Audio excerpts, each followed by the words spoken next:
मध्य प्रदेश में मोहन यादव के नेतृत्व वाली सरकार के नए मंत्रिमंडल में कई नए चेहरे हैं तो कुछ पुराने दिग्गजों को भी जगह दी गई है। लेकिन कई कद्दावर ऐसे भी हैं जिनका मंत्री बनना लगभग तय माना जा रहा था, लेकिन मंत्रियों की सूची में इनका नाम नदारद था। इसके पीछे जातिगत क्षेत्रीय समीकरणों के साथ ही भारतीय जनता पार्टी की भविष्य की नई लीडरशिप तैयार करने की रणनीति को भी प्रमुख वजह बताया गया।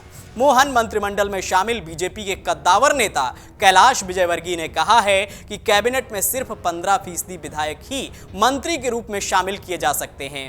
सबको मंत्री पद नहीं मिल सकता है, इसलिए कुछ वरिष्ठ नेताओं का छूट जाना स्वाभाविक है। विजयवर्गीय का यह बयान भी सही है। बीजेपी को 160 से ज्यादा सीटों पर जीत मिली है। अब सरकार में इतने मंत्री तो बनाए नहीं जा सकते, लेकिन सवाल ये भी उठ रहे हैं कि क्या सीनियर होना या कई बार लगातार जीत भी मंत्री पद की गारंटी नहीं है। मध्य प्रदेश की कैबिनेट में शामिल होने से कई कद्दावर नेता किन वजहों से चूक गए। दरअसल मोहन यादव मंत्रिमंडल में सीएम के साथ 2 डिप्टी सीएम पहले से ही थे। ओबीसी सीएम के साथ सरकार में एक ब्राह्मण और एक दलित चेहरे को डिप्टी सीएम बनाया गया था। नई सरकार के पहले मंत्रिमंडल विस्तार में 18 कैबिनेट मंत्री, 6 स्वतंत्र प्रभार राज्य मंत्री और 4 राज्य मंत्री बनाए गए। नए मंत्रिमंडल में जयंत मलैया, गोपाल भार्गव, बिसाहूलाल सिंह, मीना सिंह, भूपेंद्र सिंह, डॉक्टर प्रभुराम चौधरी, ब्रजेंद्र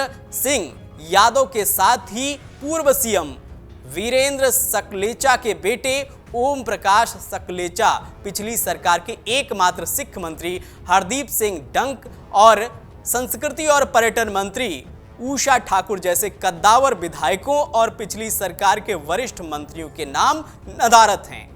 अब चर्चा इसे लेकर भी शुरू हो गई है कि वे कौन से कारण थे जिनके चलते इन वरिष्ठ नेताओं को मंत्री नहीं बनाया गया। इस चर्चा की वजह गोपाल भार्गव की फेसबुक पोस्ट भी है। 9वीं बार के विधायक गोपाल भार्गव ने फेसबुक पर लंबा चौड़ा पोस्ट लिखकर कहा है कि मेरे समर्थक मुझसे पूछ रहे हैं कि ऐसा क्या हुआ कि आपको मंत्रिमंडल में नहीं लिया गया।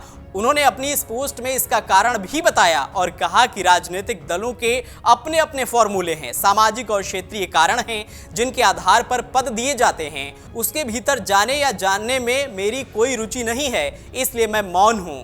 गोपाल भार्गव ने बाद में अपनी पोस्ट डिलीट कर दी, लेकिन दर्द शब्दों के जरिए तब तक छलक चुका था। गोपाल भार्गव की ये पोस्ट कुछ सवाल छोड़ गई थी, कुछ सवाल और गहरे कर गई थी कि किसे मंत्री बनाया जाए और किसे नहीं। इसे लेकर फैसले का आधार क्या रहा? सही आधार तो मंत्री पद के लिए नेताओं के चयन की प्रक्रिया से जुड़े रहे नेता ही जाने, लेकिन माना जा रहा है कि अधिक उम्र और भविष्य की सियासत पर बीजेपी की नजर भी कुछ कद्दावरों के मंत्री बनने की राह में बाधक बनी।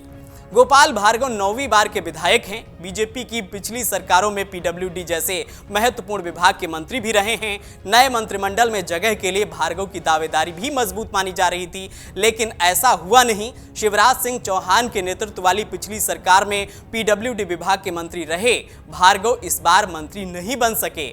माना जा रहा है कि बीजेपी की नजर भविष्य की राजनीति पर है और अधिक उम्र की वजह से गोपाल भार्गव भविष्य के सियासी सांचे में फिट नहीं बैठे। गोपाल भार्गव की उम्र 73 साल हो चुकी है। गोपाल भार्गव के साथ ही जयंत मलैया जैसे दिग्गज को भी मंत्री पद नहीं मिलने के पीछे अधिक उम्र बताई जा रही है। अगर आप ये वीडियो YouTube पर देख रहे हैं तो हमारे चैनल को सब्सक्राइब करें और बेल आइकन को दबाना ना भूलें। अगर आप Facebook पर ये वीडियो देख रहे हैं तो हमारे पेज को लाइक करें।